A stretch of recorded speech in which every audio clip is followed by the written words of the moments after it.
Baik, saya mulai untuk perkuliahan perdana ini. Assalamualaikum warahmatullahi wabarakatuh. Waalaikumsalam warahmatullahi wabarakatuh. Baik, kita ketemu lagi ya. Ini semester ini saya ajar riset operasi. Jadi dengan kelas kalian ini riset operasi. Untuk waktunya nggak ada masalah ya untuk perkuliahannya.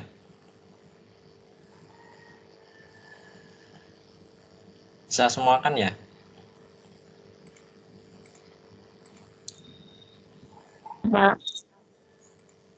Oke. Untuk hari ini saya nggak lama-lama karena nanti jam 8 ada ujian sempro ya, uji sempro. Jadi hari ini cuma kita perkenalan aja dengan riset operasi, pengantar riset operasi aja ya. Oke, saya akan share untuk slide ini, slide PPT-nya.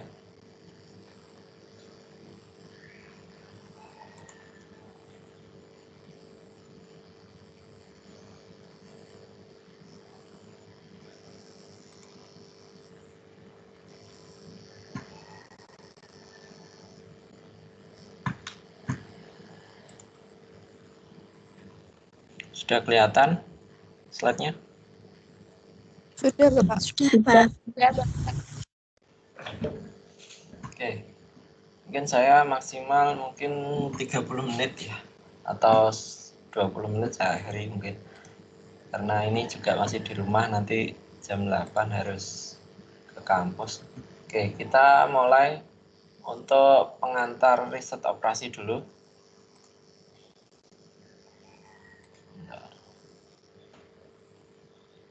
Baik.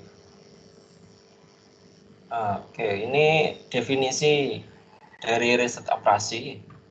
Ya, jadi riset operasi atau operation research ini beberapa didefinisikan oleh beberapa ahli. Jadi yang pertama itu oleh Morse dan Kimball. Dia mendefinisikan riset operasi itu sebagai suatu metode ilmiah ya, atau scientific method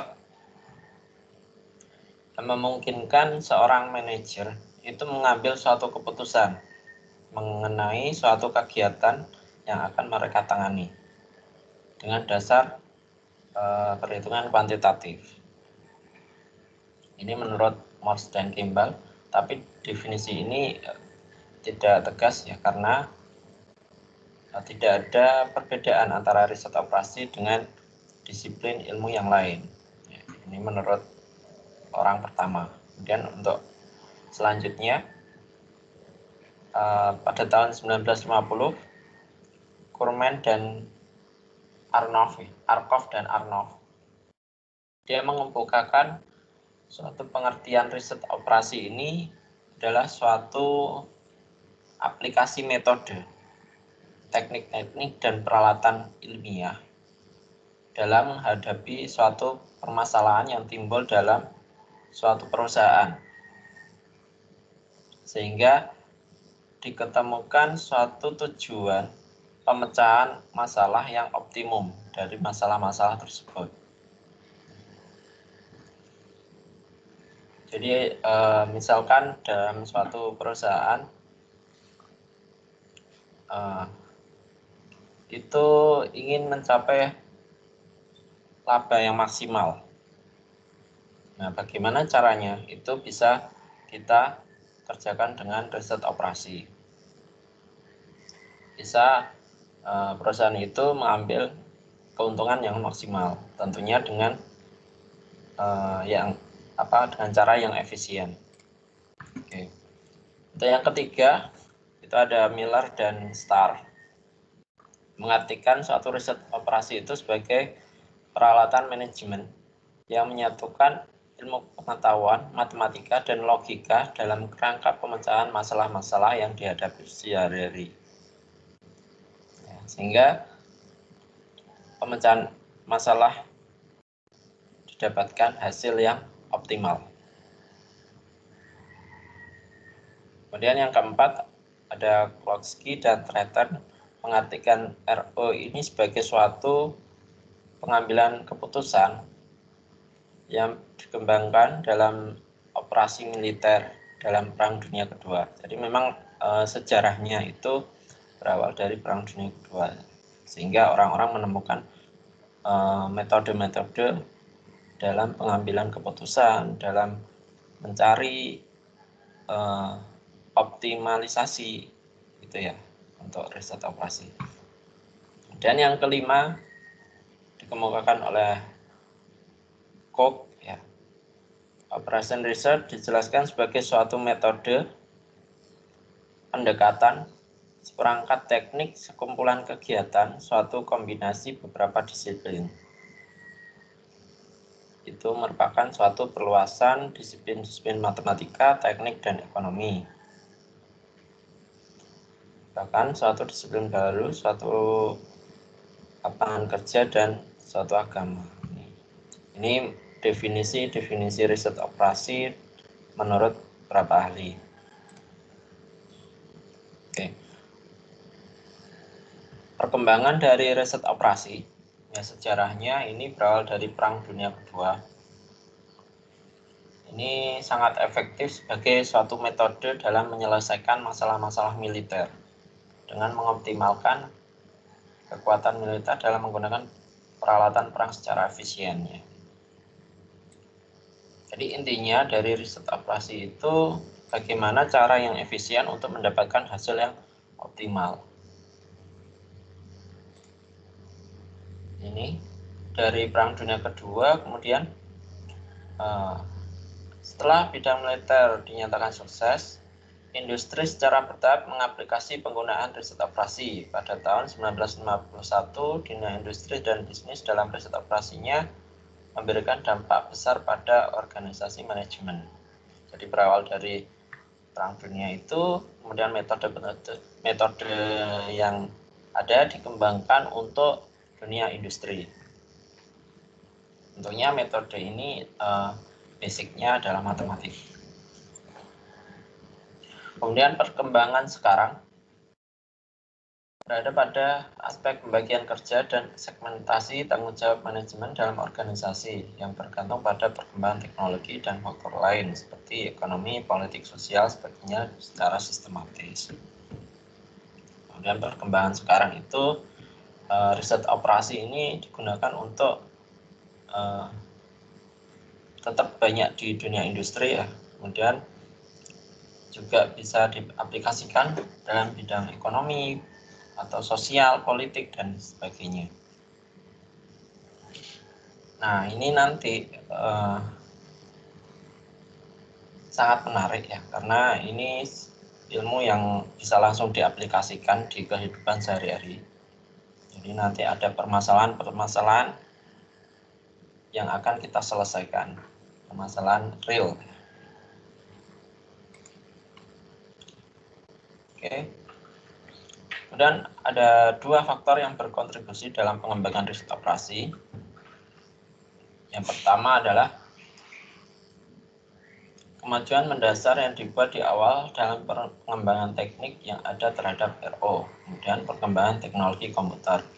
Nah, ini sangat mempengaruhi dalam perkembangan riset operasi. Mungkin ada beberapa teknologi komputer ini basicnya adalah riset operasi.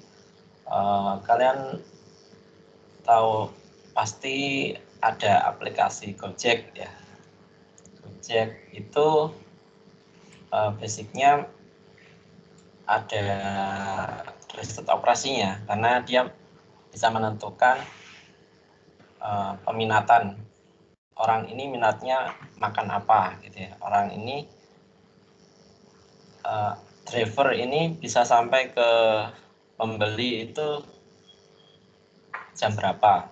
Driver ini bisa secara cepat nyampe ke tujuan itu lewatnya mana saja. Seperti di Google Map itu suatu pengembangan dari riset operasi.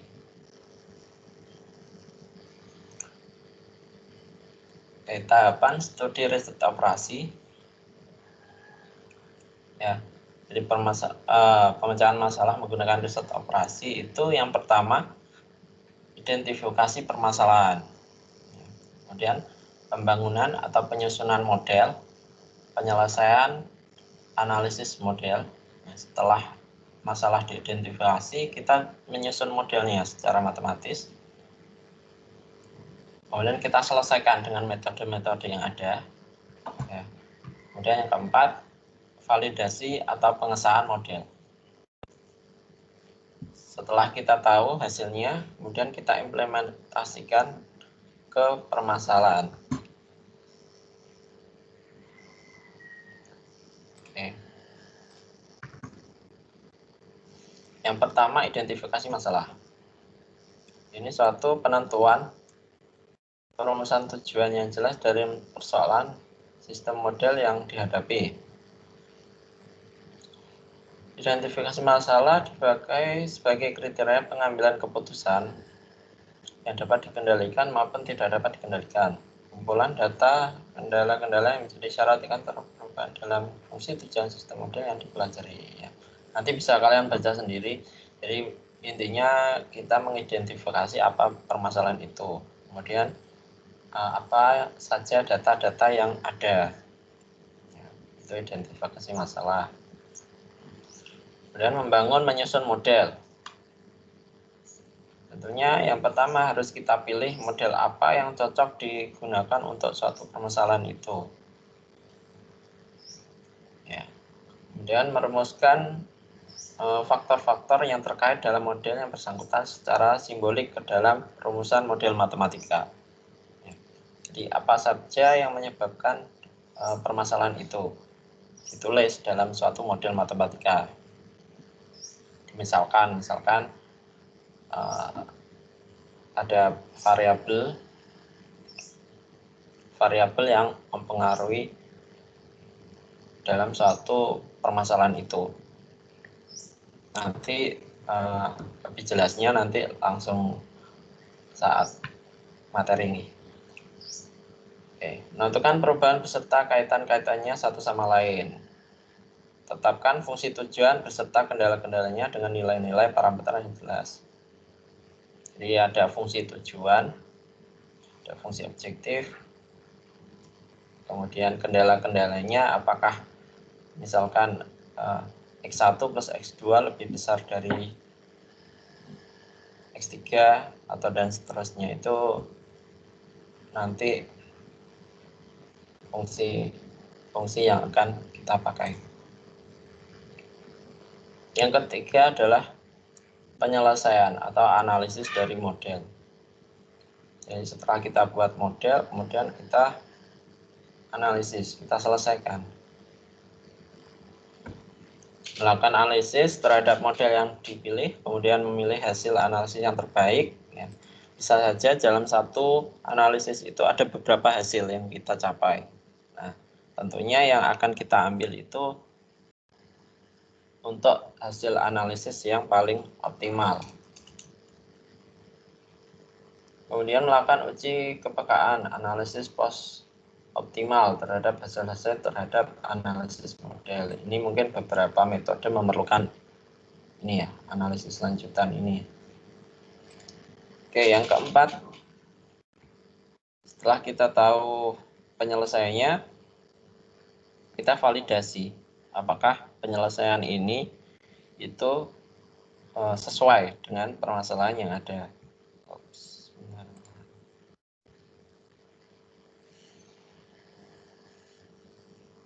Implementasi hasil akhir.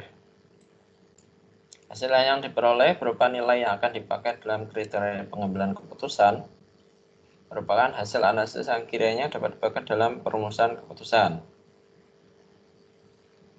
Oke, ini implementasi dari hasil yang diperoleh.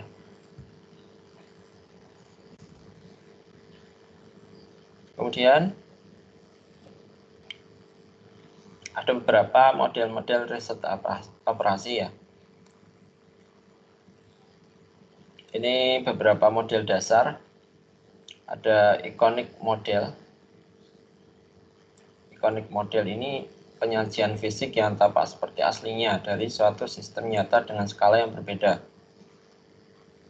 Jadi ada suatu permasalahan, kita modelkan tapi mirip dengan penyajian yang sebenarnya. Misalkan di sini contoh adalah mainan anak-anak, potret dan lain-lain. Oke. Jadi misalkan kita mengukur jalan gitu ya. Kan kita modelkan dengan skala tertentu sehingga mirip dengan aslinya. Ya, misalkan jalur terpendek. Ada beberapa jalan, kemudian kita ingin mengetahui mana yang jalurnya paling pendek. Kita gambar sesuai jalan itu sesuai dengan aslinya. Itu iconic model. Kemudian analog model. Ini lebih abstrak dibandingkan dengan iconic karena tak kelihatan sama antara model dengan sistem nyata. Contoh di sini peta. Oke, peta dengan bermacam warna merupakan model analog, di mana perbedaan warna menunjukkan perbedaan ciri. Misalkan biru air, kuning gunungan, hijau dataran rendah dan lain-lain. Ya, hampir mirip dengan model, cuma yang ini lebih lebih abstrak ya. Ini dikatakan lebih abstrak karena mungkin di sini contohnya air menggunakan simbol atau warna biru dan seterusnya.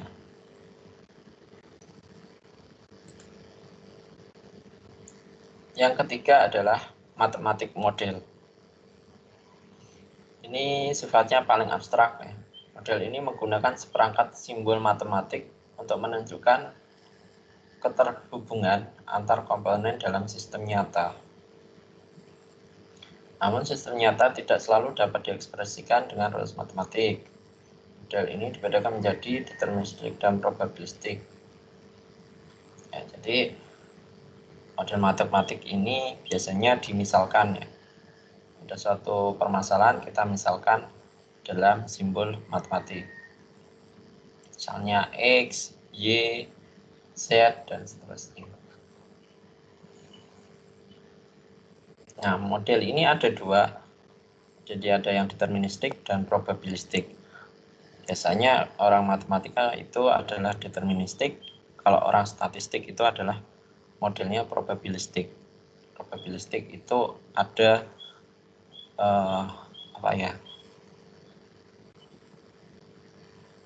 persentase kemungkinan atau probabilitas. Model ini memerlukan penyederhanaan dari realitas karena kepastian jarang terjadi. Model probabilistik meliputi kasus-kasus di mana diasumsikan ketidakpastian. Ini beberapa bentuk model. Jadi yang akan kita gunakan lebih banyak di sini untuk riset operasi tentunya model yang matematik. Ada beberapa teknik pemecahan masalah ya. Ini nanti silakan kalian baca sendiri. Cuma nanti pasti ini masuk di beberapa bab yang akan kita pelajari ya. Ada linear programming, ada mungkin dualitas, metode transportasi,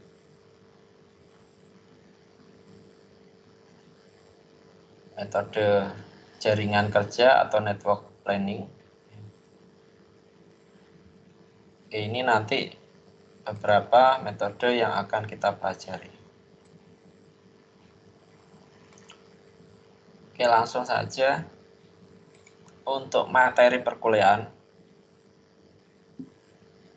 Ya, ada berapa ini ya? Pengantar sekarang, kemudian 1, 2, 3, 4, 5, 6, 7, 8, 9. Kurang lebih 9. Ini beberapa materi yang akan kita pelajari dalam satu semester. Boleh dicatat atau boleh tidak, karena nanti akan saya share juga. Sebelum kita masuk kontrak kuliah, mungkin ada pertanyaan untuk pengantar ini.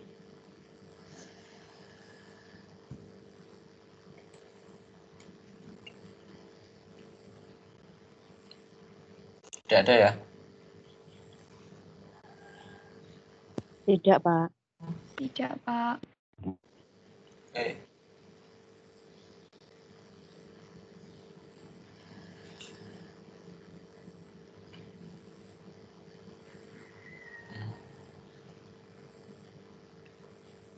Mungkin dari materi ini apa ada yang sudah dipelajari di mata kuliah lain? Simplex? Belum ya? Belum, Pak. Mungkin program linier pernah kalian pelajari ya? Atau program minimasi ini masih Pernah. ada? Ya. Ya, nanti yang sudah pernah tidak usah terlalu detail, nanti Belum. langsung yang dikiranya belum pernah dipelajari. Oke, selanjutnya kontrak kuliah. Seperti biasanya, untuk kehadiran minimal 10 kali pertemuan, itu 75%. Kurang dari itu tidak diperkenankan mengikuti UAS ya. Nah, untuk kehadiran, nanti akan saya absensi 2 kali. Jadi yang pertama, seperti biasa dengan Microsoft Form ya. Form yang saya share seperti biasa. Kemudian yang kedua, ini saya akan panggil satu persatu di akhir perkuliahan. Nah, kemarin ada yang protes karena nggak masuk absen saya gitu ya. Oke, nanti saya panggil satu-satu ya di akhir perkuliahan. Iya, Pak.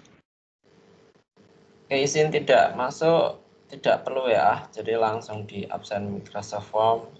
Tidak waktu jamnya tidak apa-apa. Saya tapi nggak tahu di situ ada waktunya apa tidak ya untuk absen.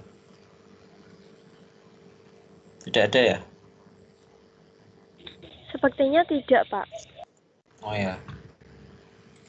Oke. Kalau gitu bisa langsung di Microsoft Form yang saya share. Tapi di situ kan saya bisa melihat jamnya. Kalian absen jam berapa? Kemarin ada yang absen jauh dari jadwal, tidak saya sertakan. Ya, kalian harus absennya saat perkuliahan, sebelum saat saya share sampai dengan batas waktu yang saya tentukan. Oke, untuk penilaian 20% partisipasi, 25% UTS, 25% UAS, dan 30% tugas. Partisipasi tidak hanya kehadiran, kalian aktif bertanya atau kalian menjawab pertanyaan saya, itu akan saya catat. Kemudian UTS 25, UAS 25, tugas 30. Oke. Ada pertanyaan? Belum saya akhiri. Sudah jam 7.40. Oke. Tidak, Pak. Tidak, Pak. Ya.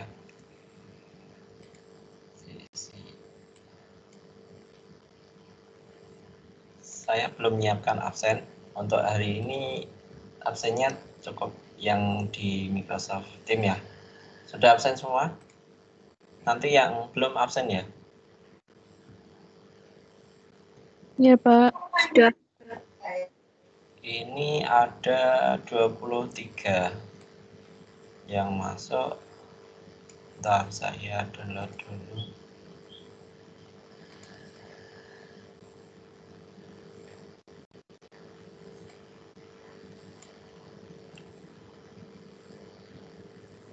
Oke, sudah. Bisa saya akhiri untuk pertemuan kali ini? Bisa. Bisa, Pak. Oke. Sebelumnya saya mohon maaf karena ini memang bertepatan dengan jadwal ujian proposal ya. Jadi untuk hari ini cukup sampai sini saja. Kita ketemu lagi minggu depan. Oke, saya akhiri ya. Assalamualaikum warahmatullahi wabarakatuh. Waalaikumsalam warahmatullahi wabarakatuh.